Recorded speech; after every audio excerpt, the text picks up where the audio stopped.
شروع اللہ کا نام لے کر جو بڑا مہربان نہایت رحم والا ہے۔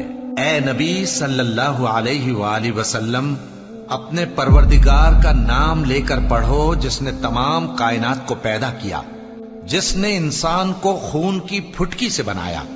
پڑھو اور تمہارا پروردگار بڑا کریم ہے، جس نے قلم کے ذریعے سے علم سکھایا اور انسان کو وہ باتیں سکھائیں جن کا اس کو علم نہ تھا، مگر انسان سرکش ہو جاتا ہے اس بنا پر کہ وہ اپنے آپ کو بے نیاز سمجھتا ہے۔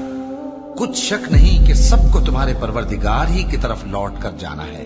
کیا تم نے اس شخص کو دیکھا جو منع کرتا ہے، یعنی ایک بندے کو جب وہ نماز پڑھنے لگتا ہے؟